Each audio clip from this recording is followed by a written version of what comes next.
नमस्कार, आप देख रहे हैं इंडिया टीवी। आपके साथ मैं हूं पंकज भार्गव। 2024 में क्या होने वाला है, प्रधानमंत्री ने आज 60 मिनट की विक्ट्री स्पीच में सब समझा दिया है। आज मोदी के आंसू भी निकले, प्रधानमंत्री भावुक भी हुए, मोदी कॉन्फिडेंट भी दिखे, और सबसे बड़ी बात यह कि आज मोदी अपने विरोधियों पर नहीं बरसे।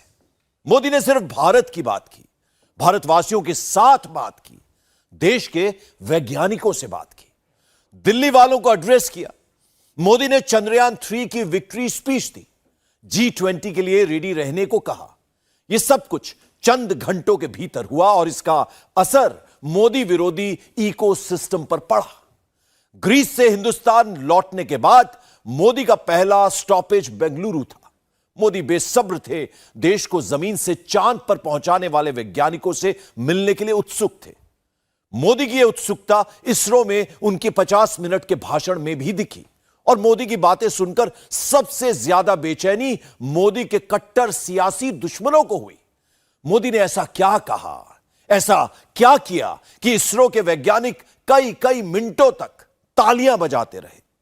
मोदी के लिए वैज्ञानिकों की ताली सुनकर विरोधी खेमा कैसे हमलावर हो गया, मोदी को उल्टा सीधा बोलने लगा, मोदी के आंसुओं का मजाक उड़ाने लगा, चांद पर पहुंचने वाले भारत का तिरस्कार करने लगा। मोदी की 2024 वाली विक्ट्री स्पीच से राहुल, केजरीवाल, ममता, नीतीश, अखिलेश, उद्धव कैसे खींच गए हैं, इस रिपोर्ट से समझते हैं। क्या आपने कभी प्रधानमंत्री मोदी की खुशी के आंसू देखे? लेकिन मैं भारत में मोदी ने इसके बाद ऐसा क्या कहा कि इसरो का पूरा सेंट्रल हॉल भावुक हो गया?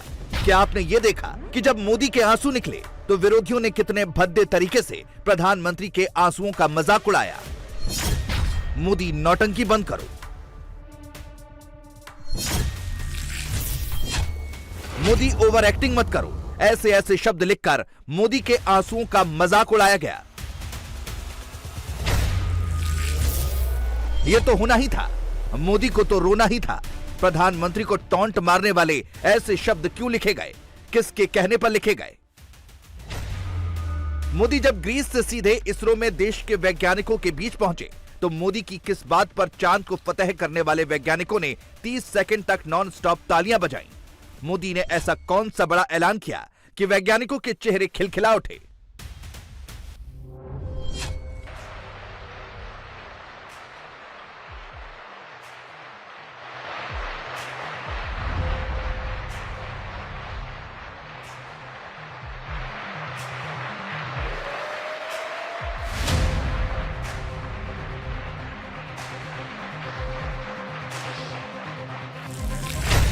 जिस वक्त इसरो के साइंटिस्ट देश के प्रधान के लिए तालियां बजा रहे थे, उस वक्त सोशल मीडिया पर मोदी के पॉलिटिकल दुश्मन प्रधानमंत्री पर गालियां क्यों बरसा रहे थे? मोदी के नाम के आगे प्रचारजीवी और क्रेडिट लूटने वाला पीएम जैसे टेक्स्ट क्यों चिपका रहे थे? चंद्रयान 3 चांद की सतह पर जिस स्पॉट पर लैंड हुआ, मोदी ने उस लैंडिंग स्पॉट को शिव शक्ति का नाम दिया। यह सुनकर वहां मौजूद वैज्ञानिकों के चेहरे पर मुस्कान आ गई, तालियां बजने लगी। चंद्रमा के जिस हिस्से पर हमारा चंद्रयान उतरा है, भारत ने उस स्थान के भी नामकरण का फैसला लिया है।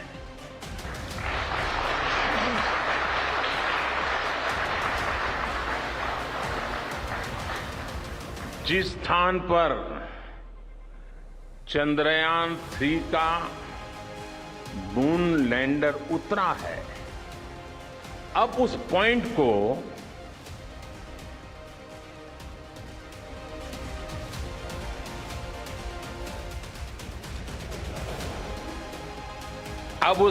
को शिव शक्ति के नाम से जाना जाएगा।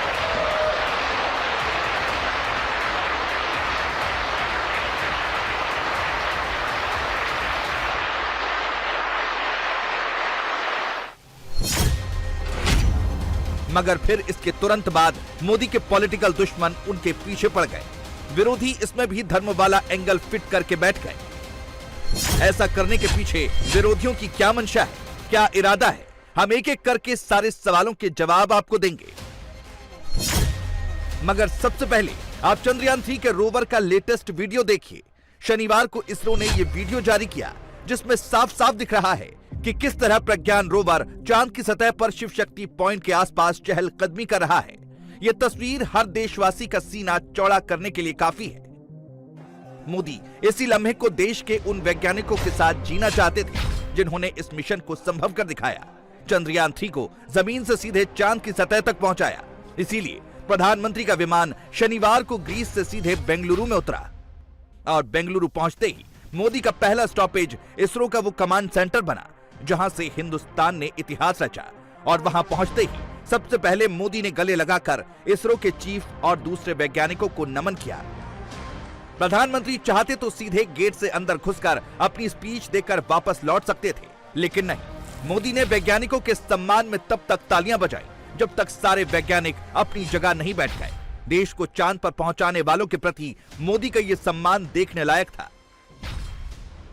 यह मोदी के लिए एक बहुत ही इमोशनल मोमेंट था जब वो इसरो के कमांड सेंटर में बैठकर चांद की सतह पर विक्रम लैंडर से प्रज्ञान रोवर को उतरते हुए देख रहे थे।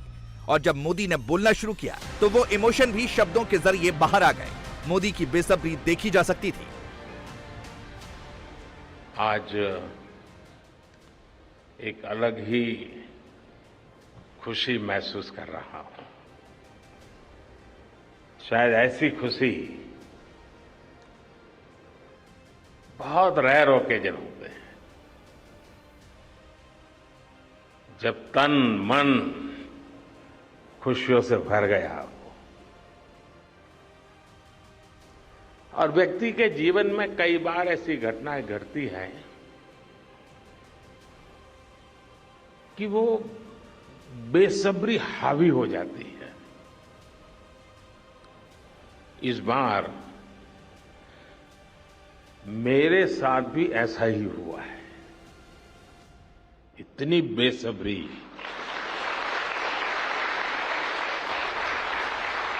मेरा मन पूरी तरह आपके साथ ही लगा हुआ था। आपको दिक्कत हुई होगी, लेकिन मैं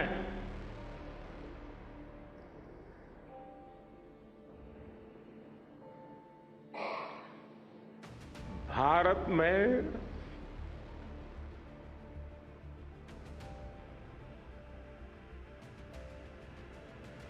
आते ही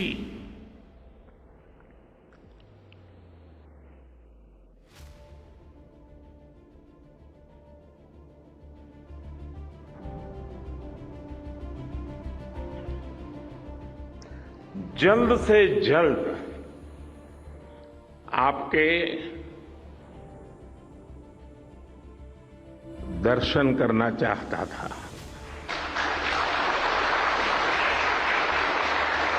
आप सबको सैल्यूट करना चाहता था। सैल्यूट आपके परिश्रम को, सैल्यूट आपके धैर्य को,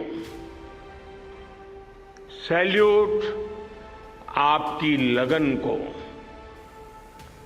सैल्यूट आपकी जीवटता को, सैल्यूट आपके जज्बे को। प्रधानमंत्री इमोशनल इसलिए हुए क्योंकि मोदी के लिए सबसे पहले इंडिया फर्स्ट है, जबकि विरोधियों को सिर्फ फैमिली पर ही ट्रस्ट है। विरोधियों के लिए फैमिली ही फर्स्ट है। तभी तो कांग्रेस के नेताओं ने मोदी के आंसुओं का मजाक उड़ाना शुरू कर दिया। देख लीजिए, कांग्रेस की एक प्रवक्ता ने अपनी टाइमलाइन पर क्या लिखा। मोदी की आंखों से निकले आंसुओं को घड़ियाली आंसू बताकर फैलाना शुरू कर दिया।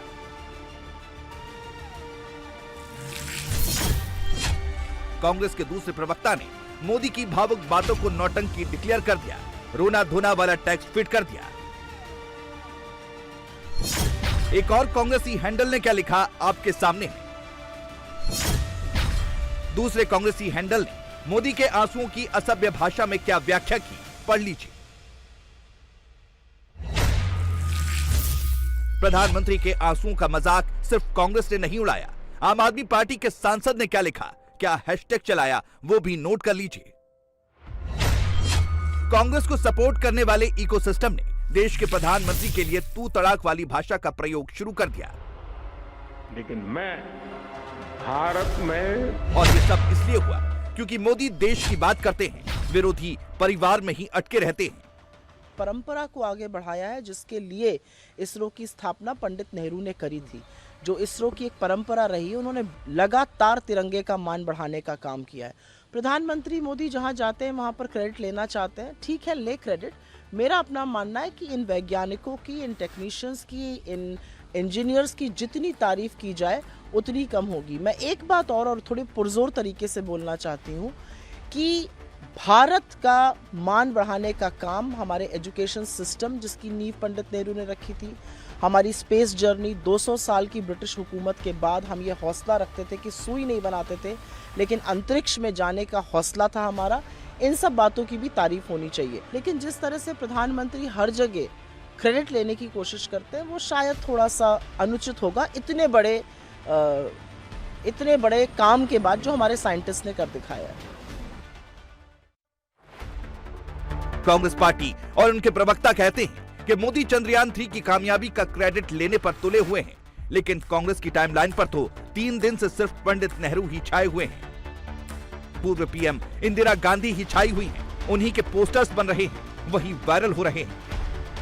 जबकि मोदी न अपने लिए ताली बजवा रहे हैं, न विरोधियों की तरह क्रेडिट चिल्ला रहे हैं। वो तो वैज्ञानिकों के बीच जाकर उनकी कामयाबी को ही सेलिब्रेट कर रहे हैं। शनिवार सुबह मोदी ने इसरो के वैज्ञानिकों को संबोधित करते हुए करीब 50 मिनट की स्पीच दी और एक बार भी क्रेडिट शब्द का जिक्र नहीं किया। 7 बार इसरो का नाम लिया, 9 बार वैज्ञानिक शब्द का प्रयोग किया, 5 बार विज्ञान शब्द का उपयोग किया, 6 बार वैज्ञानिकों को सैल्यूट किया, 15 बार चंद्रयान का नाम लिया, 11 बार चंद्रमा का जिक्र किया, 18 बार स्पेस का नाम लिया, 16 बार शक्ति शब्द का प्रयोग किया, 9 बार दुनिया शब्द कहा और सबसे ज्यादा 41 बार भारत शब्द का प्रयोग किया। यानी मोदी की स्पीच में सिर्फ और सिर्फ इंडिया की बात थी, इंडिया के वैज्ञानिकों की बात थी। जबकि विरोधी नेहरू, इंदिरा, राजीव का नाम फिट करके मोदी को गाली देने में ही बिजी थे, पॉलिटिकल स्कोर ही सेटल करने में बैठ गए थे।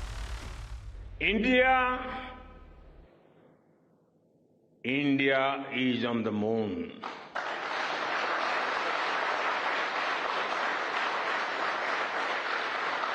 ये आज का भारत है, निर्भीक भारत, जुझारू भारत। मोदी कुछ भी करें, कुछ भी कहें, विरोधी प्रधानमंत्री को टारगेट करने का कोई ना कोई बहाना ढूंढ ही लेते हैं। शनिवार को मोदी विरोधी इकोसिस्टम ने इसीलिए एक हैशटैग ट्रेंड कराया जिसका नाम था जवाहर पॉइंट। अब आप सोचेंगे कि हैशटैग ट्रेंड क्यों हुआ? हैशटैग जवाहर पॉइंट इसीलिए ट्रेंड हुआ क्योंकि मोदी ने चांद पर चंद्रयान 3 के लैंडिंग वाले स्पॉट का नाम शिव शक्ति रखा और चंद्रयान 2 मिशन वाले स्पॉट का नाम तिरंगा रखा। कि स्पेस मिशंस के टच डाउन पॉइंट को एक नाम दिए जाने की वैज्ञानिक परंपरा है।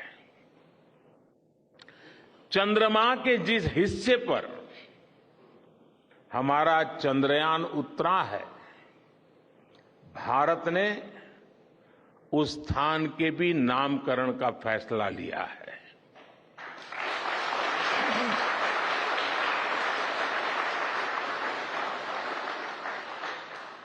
जिस स्थान पर चंद्रयान 3 का मून लैंडर उतरा है, अब उस पॉइंट को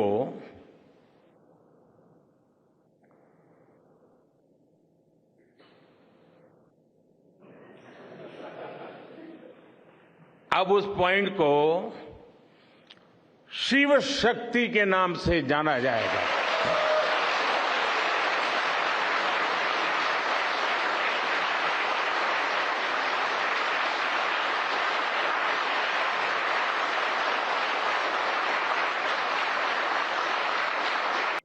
4 साल पहले जब चंद्रयान-2 चंद्रमा के पास तक पहुंचा था, जहां उसके पदचिन्ह पड़े थे,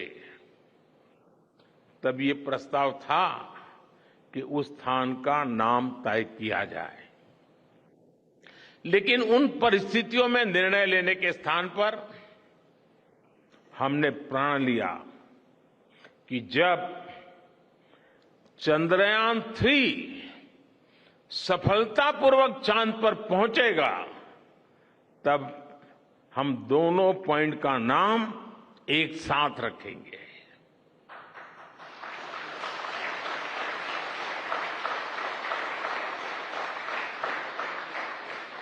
और आज मुझे लगता है कि जब हर घर तिरंगा है, जब हर मन तिरंगा है और चांद पर भी तिरंगा है, तो तिरंगा के सिवाय चंद्रयान-2 से जुड़े उस स्थान को और क्या नाम दिया जा सकता है।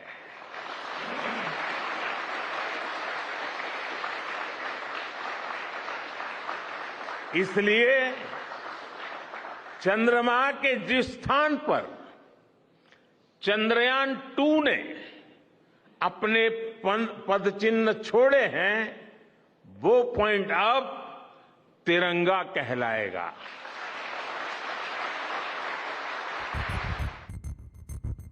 मोदी ने चंद्रयान-2 वाले स्पॉट का नाम तिरंगा रखा। इस पर किसी को कोई दिक्कत नहीं हुई, मगर जैसे ही मोदी ने चंद्रयान-3 के लैंडिंग स्पॉट का नाम शिव शक्ति रखा, राजनीति शुरू हो गई।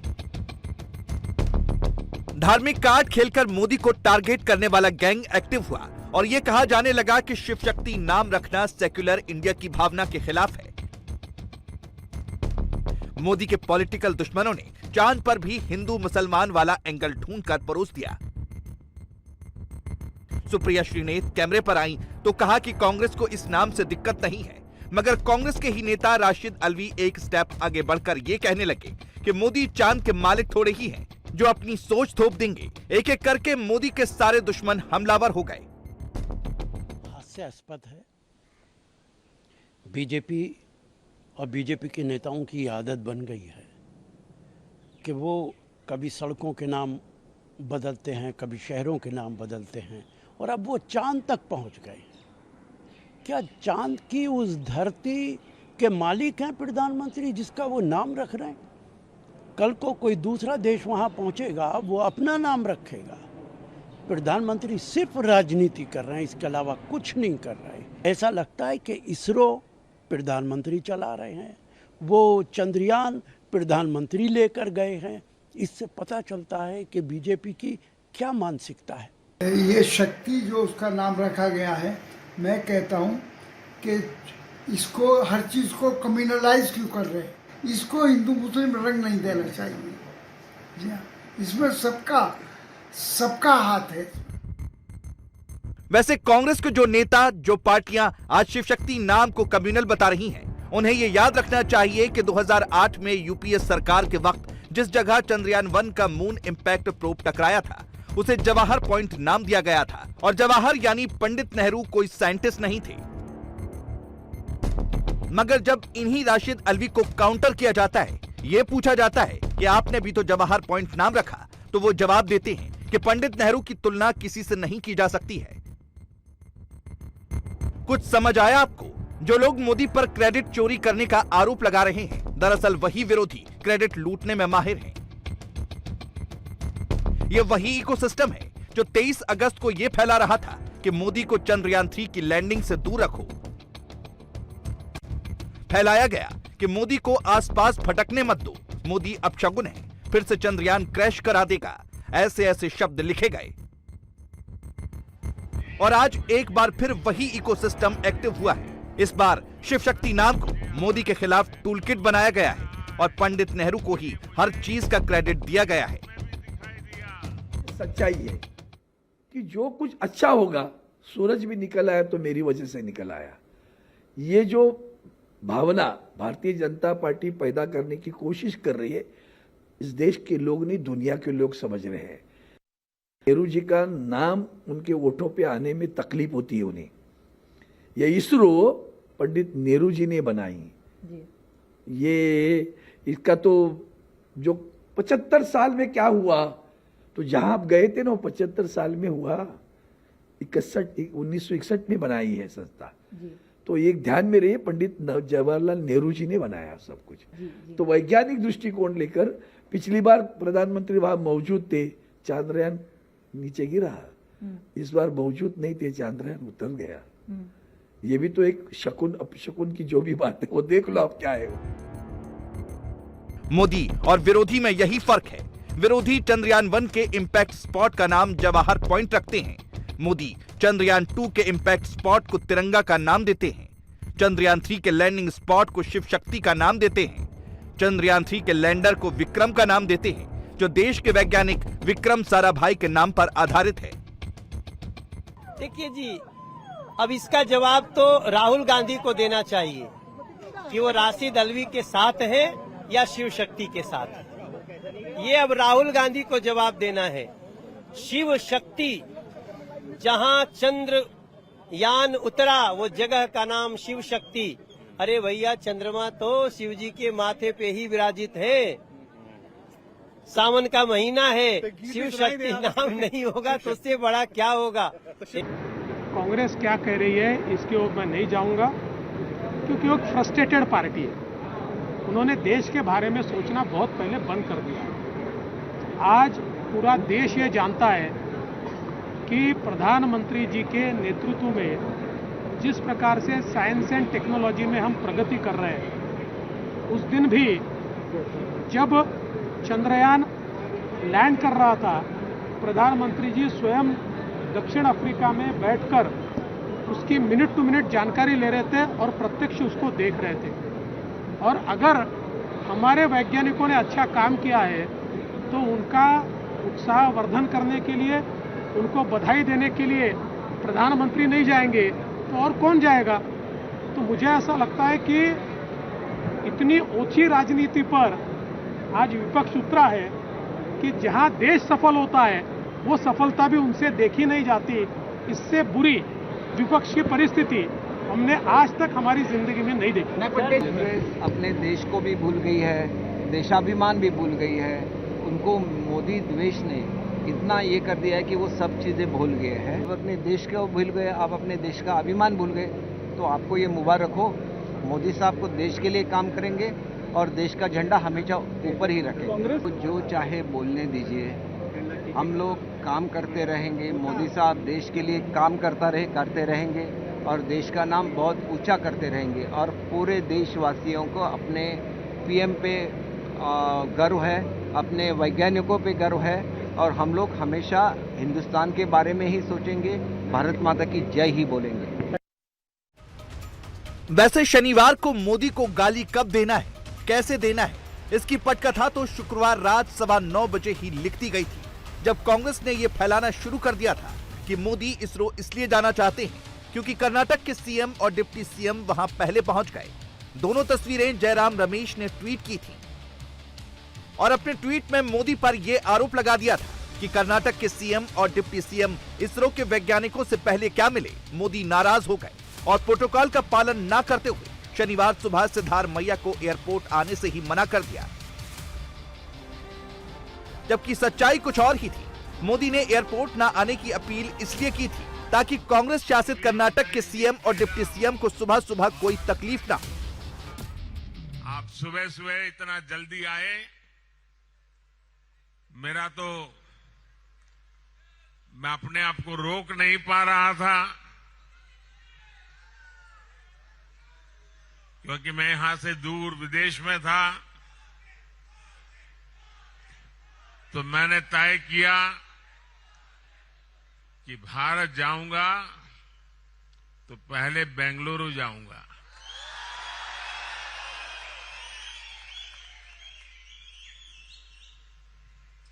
सबसे पहले उन वैज्ञानिकों को नमन करूंगा। अब इतनी दूर से आना था तो कब पहुंचेंगे 5-50 मिनट इधर उधर हो जाता है, तो मैं यहाँ आदरणीय मुख्यमंत्री जी, उप मुख्यमंत्री जी, गवर्नर साहब, उन सबको रिक्वेस्ट किया था कि आप इतना जल्दी जल्दी कष्ट मत उठाइए, मैं तो वैज्ञानिकों को प्रणाम करके चला जाऊंगा। तो मैंने उनको रिक्वेस्ट की थी, लेकिन मैं जब विधिवत रूप से कर्नाटक आऊंगा, जरूर मुख्यमंत्री जी, उप मुख्यमंत्री जी प्रोटोकॉल जरूर निभाए। लेकिन उन्होंने सहयोग किया, मैं उनका आभार व्यक्त करता हूं, अभिनंदन करता हूं। बाद में खुद कर्नाटक के deputy CM DK Shivakumar ने भी इस बात की पुष्टि की थी। We are looking at the question of the state. Karnataka is a highly cultured state. Either me or Chief Minister was free to go and receive me, whatever the time may be. But since we got an official communication, we did not be a part. अब आप खुद सोच सकते हैं कि मोदी विरोधी gang ने किस किस लेवल का दुष्प्रचार प्रधानमंत्री के खिलाफ किया। मोदी को क्रेडिट खोर बताया, वैज्ञानिकों का क्रेडिट लूटने वाला बताया। मगर अब आप खुद सुनिए कि इसरो की महिला वैज्ञानिकों ने अपने प्रधानमंत्री के लिए क्या कहा। प्रधानमंत्री जी ने जिस तरह से इनकरेज किया, और ये दो जो नाम उन्होंने बताए, तिरंगा और शिव शक्ति, ये हमारी संस्कृति से जुड़ी हुई नामें हैं, तो उस चीज़ को भी उन्होंने हाईलाइट किया कि हम कितना भी ऊपर मून तक पहुंच जाए, हमें ग्राउंडेड रहना चाहिए और हमें हम्बल रहना चाहिए। जो मोदी जी ने हम लोग को नारी शक्ति को इतना प्रोत्साहित किया, और यहाँ से बड़े और छोटे से शहरों से भी लोग लड़कियाँ आई हुई हैं, तो हमको देख के मुझे लगता है अब छोटे शहरों की लड़कियों में भी बहुत ज़्यादा एनर्जी हाई होने वाली है, और सभी स्पेस इंडस्ट्रीज और स्पेस सेक्टर के लिए काफी आगे बढ़ने वाली है। इस पूरे घटनाक्रम से एक चीज तो शीशे की तरह साफ हो गई, जो मोदी पर आरोप लगा रहे हैं दागदार वही दिख रहे हैं। जो मोदी पर श्रेय लूटने का आरोप लगा रहे हैं, नेहरू को क्रेडिट दो वही चिल्ला रहे हैं। जबकि दूसरी तरफ देश के वैज्ञानिक मोदी के लिए तालियां बजा रहे हैं। प्रधानमंत्री के एक ऐलान पर फूले नहीं समा रहे हैं। ये है असली बदलाव। ये है जमीन से चांद पर पहुंचने वाले न्यू इंडिया का अपने प्रधानमंत्री के ऊपर मजबूत होता विश्वास। आज से कोई भी बच्चा रात में जब चंद्रमा को देखेगा तो उसको विश्वास होगा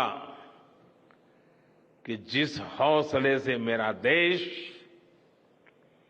चांद पर पहुंचा है, वही हौसला, वही जज्बा उस बच्चे के भीतर भी है, उस युवा के भीतर भी है।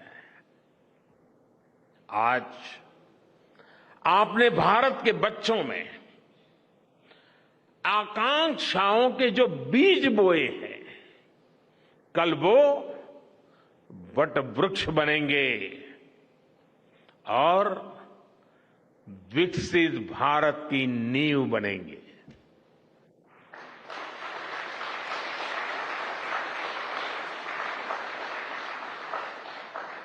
हमारी युवा पीढ़ी को निरंतर प्रेरणा मिलती रहे, इसके लिए एक और निर्णय लिया गया है।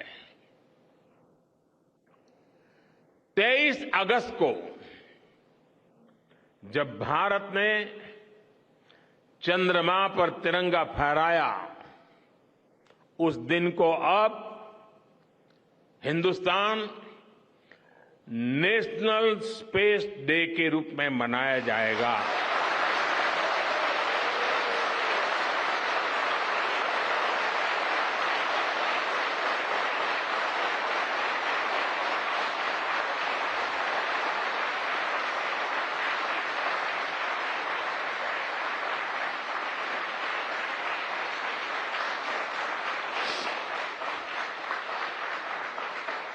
जब हर वर्ष national space day science, technology और इनोवेशन की स्पिरिट को सेलिब्रेट करेगा, हमें हमेशा हमेशा के लिए प्रेरित करता रहेगा। यूपी में क्या एक और दंगे की साजिश रची जा रही थी। मुजफ्फरनगर के एक स्कूल में बच्चे की पिटाई का वीडियो किसने नमक मिर्च लगाकर वायरल किया? किसने पढ़ाई के दौरान पनिशमेंट के बेहुदा तरीके को हिंदू मुसलमान के बीच की लड़ाई के तौर पर फैला दिया? कौन है जो पश्चिमी यूपी में हिंदू मुसलमानों के बीच जहर बोकर अपना सियासी फायदा देख रहा है? क्या मुजफ्फरनगर का सच वही है जो कांग्रेस से लेकर समाजवादी पार्टी और दूसरे तमाम विपक्षी दल इसे बता रहे हैं, या फिर सच्चाई कुछ और है? पूरी तहकीकात आप इस रिपोर्ट में देखिए।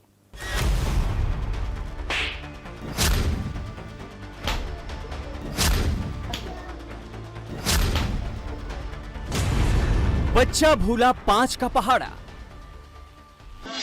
मैंने डिक्लेयर कर दिया, जितने भी मोमडन बच्चे इनकी मां चली जाओ। सही कह रहे जी। किसने बनाया हिंदू मुसलमान का अखाड़ा?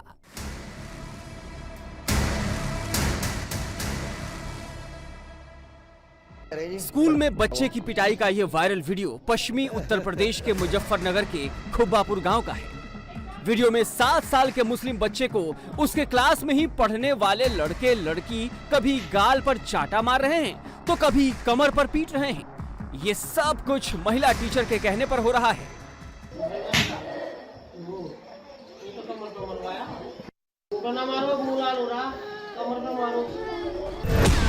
अब सवाल उठता है कि नेहा पब्लिक स्कूल में बच्चे को पिटवाने की शर्मनाक हरकत स्कूल टीचर क्यों कर रही हैं? दरअसल यूकेजी में पढ़ने वाले मुस्लिम बच्चे को 5 का पहाड़ा याद करने का टास्क दिया गया था, लेकिन वो 5 का टेबल याद करने का टास्क पूरा नहीं कर पाया। इसी से नाराज होकर टीचर ने उसे पनिशमेंट में दूसरे छात्र छात्राओं से पिटवा दिया। वायरल वीडियो में टीचर ने मुस्लिम बच्चों के पढ़ाई में कमजोर होने की वजह भी गिना दी। उन्होंने कहा कि मुस्लिम महिलाएं परीक्षाओं के समय अपने मायके चली जाती हैं, इसी वजह से उनके बच्चे पढ़ाई में पिछड़ जाते हैं। मैंने डिक्लेयर कर दिया, जितने भी मोमडन बच्चे इनकी मां चली जाओ। सही कह रहे जी, पढ़ाई खराब हो। हालांकि बच्चे की मां टीचर के इन आरोपों को सिरे से खारिज कर रही हैं। अपने बच्चे का वीडियो देखा तो क्या लगा, कितना? जी मुझे वीडियो देख को तो बहुत गुस्सा आया। मैंने कहा भी मगर मुझे वहाँ से ले चलना, मैं कहा सो ये मुझे ले कोई नहीं गए वहाँ से। बच्चे को मतलब देख को तो गुस्सा हुआ, जिस तरीके से वो छितवा रही इस तरीके से उसे मारना चाहिए। मैंने उसको कहा खुद मार लेती, 2 मार लेती, 4 मार लेती, मगर बच्चों पर जो हाँ मैडम मार लेती, मतलब मैडम बड़ी है, वो मैडम का अधिकार बनो मारने का। अगर बच्चा नहीं पढ़ रहा तो अगर बच्चों पर छितवाया तो इस बात का मुझे बहुत गुस्सा आया, इस बात का फर्क पड़ा मेरे को। जी 5 का पढ़ा याद नहीं था, ऐसा ही हो सकता है, इस बारे में भी वो नहीं। अगर मैडम मतलब याद नहीं था तो उसे याद में ट्यूशन भी वहीं लगवा रखा है, तो इसलिए उसे याद करवाना चाहिए था। इस तरीके से मारना तो नहीं चाहिए था। नहीं, मैं अपने मायके नहीं जाती क्योंकि मेरा जंगल का काम है, डंगर रखती हूँ मैं। ऐसा हो सको भैंस ही हो रही भैंस है, तो इसलिए मैं तो अगर जाऊँ भी तो दिन के दिन जाऊँ, नहीं तो ऐसा कोई वो नहीं है। मैं कभी भी अपने मायके नहीं जाती। इस दौरान स्कूल में मौजूद बच्चे के चचेरे भाई ने वीडियो मोबाइल पर रिकॉर्ड कर लिया और गांव के ही एक शख्स को फॉरवर्ड कर दिया, जिसने सोशल मीडिया में वीडियो को वायरल कर दिया। मैडम क्या कह रही थी? वो मोमडन की जो बात है उसमें क्या कहा उन्होंने? मोमडन वाली तो बात ही एक बोली उन्होंने, जितनी भी ये मोमडन बच्चे इनकी माँ अपनी मम्मी इनकी माई के चले जाए, बच्चों को यहीं छोड़ के चले जाए, इससे बच्चों की पढ़ाई खराब होती है। मगर ये आप ठीक कह रही हो, ये आपने बोला? जी जी जी। वीडियो बना के आप आ गए, उसके बाद क्या किया, किसको दिखाया? बाद क्या नाम हमने अंकल को दिखाई। ये अंकल खेत में जा रहे थे उस टाइम पे, और अंकल वाले मोबाइल में व्हाट्सएप कर दी, उसके बाद इतनी बात हुई। तो ये जो वायरल हुई है कहाँ से हुई, किसने ट्विटर पे डाली? और ये चीज़ नहीं पता है, अंकल को पता है। ये बात सच है कि नदीम नाम है इनका, ताऊ के लड़के हैं उस बच्चे के, जिन्होंने वीडियो बनाया और उसके बाद ये पूरा वायरल हुआ। और हम देख रहे हैं कि इस पूरे मामले में लगातार तमाम जो नेता है वो ट्वीट कर रहे हैं और उस टीचर के खिलाफ सख्त कार्रवाई की मांग की जा रही है। वीडियो वायरल करने वाले ने बड़ी चालाकी से इस साजिश को हवा दे दी कि स्कूल टीचर मुस्लिम बच्चे को हिंदू लड़कों से पिटवा रही हैं। वीडियो देखकर ये बात सच भी लगती है, लेकिन ये अधूरा सच है और अधूरा सच बेहद खतरनाक होता है। इंडिया टीवी इसका पूरा सच आपको बताएगा, लेकिन सवाल ये है कि स्कूल में पढ़ाई से जुड़ी मामूली घटना पर कैसे पूरे देश में कोहराम मचा हुआ है। राहुल गांधी, असदुद्दीन ओवैसी, अखिलेश यादव, प्रियंका गांधी, मल्लिकार्जुन खड़गे और जयंत चौधरी जैसे नेता स्कूल के झगड़े में कूद पड़े। हिंदू मुसलमान के नाम पर वोट बैंक की राजनीति शुरू हो गई। किसी ने स्कूल में पिटाई की तह तक जाने की कोशिश नहीं की, सबको पश्चिमी यूपी का मुस्लिम वोट बैंक दिखाई देने लगा। 2024 में वोटों की फसल काटने का मौका दिखाई देने लगा। राहुल गांधी ने तो स्कूल के झगड़े को सीधे सीधे बीजेपी से जोड़ दिया। राहुल गांधी ने बिना हकीकत जाने सीधे बीजेपी को निशाने पर लेते हुए ट्वीट किया, ये बीजेपी का फैसला वही केरोसिन है जिसने भारत के कोने कोने में आग लगा रखी है। बच्चे भारत का भविष्य हैं, उनको नफरत नहीं, हम सबको मिलकर उन्हें मोहब्बत सिखानी चाहिए। प्रियंका गांधी भी स्कूल की लड़ाई में हिंदू मुसलमान करने ट्विटर पर आ गई। उन्होंने बीजेपी और योगी का नाम लिए बिना लिखा, हम अपनी आने वाली पीढ़ियों को कैसा क्लासरूम और समाज देना चाहते हैं, हमें एकजुट होकर इस नफरत के खिलाफ बोलना होगा। भड़काऊ भाईजान भी मौके पर चौका लगाने से नहीं चूके। उन्होंने सीधे मुख्यमंत्री योगी आदित्यनाथ पर टारगेट किया। ओवैसी पूछने लगे, बच्चे को पीटने वाले स्कूल पर बुलडोजर कब चलेगा? ओवैसी ने इसके लिए बिना जांच पड़ताल के सीधे योगी आदित्यनाथ को जिम्मेदार ठहरा दिया। ओवैसी ने तो पीड़ित बच्चे के पिता से फोन पर बातचीत भी कर ली और हैदराबाद में बच्चे को पढ़ाने का वादा भी कर दिया। अखिलेश यादव ने सीधे बीजेपी और आरएसएस को निशाना बनाया। वो स्कूल में हिंदू मुसलमान ढूंढते रहे। उन्होंने टीचर को बर्खास्त करने और कड़ी सजा देने की मांग शुरू कर दी। समाजवादी पार्टी के नेताओं ने मुजफ्फरनगर के उस गांव में डेरा भी डाल दिया। मुरादाबाद से उनके सांसद एसटी हसन बुलडोजर चलाने की रट लगाने लगे। इतना बड़ा क्राइम मासूम बच्चों के साथ जिनका कोई धर्म नहीं होता, सिर्फ धर्म के नाम पे कि वो मुसलमान बच्चा है उसको बच्चों से पिटवाया गया। उसकी गिरियाहुजारी उस औरत को समझ में नहीं आई। मैं सरकार से ये मालूम करना चाहता हूं कि बुलडोजर कहाँ है, क्यों नहीं अभी तक उस औरत को जेल भेजा गया? आखिर चाहते क्या हैं? इंसानियत तार तार हो रही है हमारे देश के अंदर, कब तक ये? अब सवाल उठता है कि स्कूल के झगड़े में विपक्ष को राजनीति क्यों दिख रही है। इसके लिए पश्चिमी यूपी को समझना होगा। यहाँ लोकसभा की 27 सीटें हैं और 6 जिलों में मुस्लिम आबादी 40 से 50% के करीब है। इनमें मुरादाबाद में 51%, रामपुर में 50.6%, बिजनौर में 43%, सहारनपुर में 42%, मुजफ्फरनगर में 41.3% और अमरोहा में 40.8% मुस्लिम वोट हैं। इसी मुस्लिम वोट बैंक को पाने के लिए मुजफ्फरनगर में स्कूली पिटाई की मामूली घटना को राई का पहाड़ बनाया जा रहा है। 2019 के लोकसभा चुनाव में पश्चिमी यूपी की 27 सीटों में 19 पर बीजेपी ने जीत हासिल की थी और 8 सीटों पर समाजवादी पार्टी और बीएसपी गठबंधन की जीत हुई थी, जिनमें 4 सीट समाजवादी पार्टी को और 4 सीट बीएसपी को मिली थी। ऐसे में सवाल उठता है कि क्या मुजफ्फरनगर के स्कूल में स्टूडेंट की पिटाई का वीडियो सियासी फायदे के लिए जानबूझकर वायरल किया गया? इसकी सच्चाई जानने के लिए प्रशासन वीडियो वायरल करने वालों की धर पकड़ में जुटा है। अब आपको बताते हैं कि असल में मुजफ्फरनगर में क्या हुआ था। पीड़ित बच्चे के माता पिता ने कुछ दिन पहले स्कूल में बच्चे को टाइट करने को कहा था, जिससे वो पढ़ाई में ज्यादा ध्यान लगाए। इंडिया टीवी की टीम ने जब बच्चे के पिता इरशाद से इसकी सच्चाई जाननी चाही तो उन्होंने ये बात कैमरे पर कबूल की, लेकिन दूसरे बच्चों से पिटवाने पर नाराजगी जाहिर की। फिर हम 3 बजे के करीब वहाँ मैडम के पास गए, वो वीडियो दिखाई मैडम को। मैं कहा मैडम देखिए ये क्या है, तो मैडम ने बोला इसमें क्या गलत है, बच्चा काम नहीं करके लाया, टॉर्चर। मगर ऐसा कैसे हो, पूरे स्कूल तक टॉर्चर करवाओगे आप, 1 घंटा 2 घंटा छितवाओगे बच्चे को? तो उसने ये जवाब दिया कि यहाँ तो यही रूल है, यहाँ तो ऐसा ही रूल काटा हमने। वो तो कह रही है कि आप लोगों ने कहा था कि बच्चे को टाइट करना है। बच्चे को टाइट करने के लिए कहा था हमने कि बच्चे को टाइट रखो, लेकिन ये थोड़ा कहा कि पूरे ही क्लास तक बच्चे को छितवा दो। 2 दिन पहले गया मैं बच्चे को छोड़ने के लिए, मगर बच्चे को टाइट रखो इसे। वो बोली पढ़ाई में उनको थोड़ा कमजोर है, कल ही ट्यूशन लगवा दो। हमने ट्यूशन लगवा दिया उसका बच्चे का वहीं पे। समझौता तो हमने ये कहा कि गांव में कोई हमारा कोई आपसी विवाद ना होवे, क्योंकि कुछ लोग इसमें चाह रहे थे कि वो हिंदू मुस्लिम हो जा। हम नहीं चाहते कि गांव में गुआंढ में कोई अशांति हो। तो इस उसमें आकर हमने कहा कुछ गांव के लोग कहने लगे गांव की बात है, ऐसा यहीं निपटा दो बात को।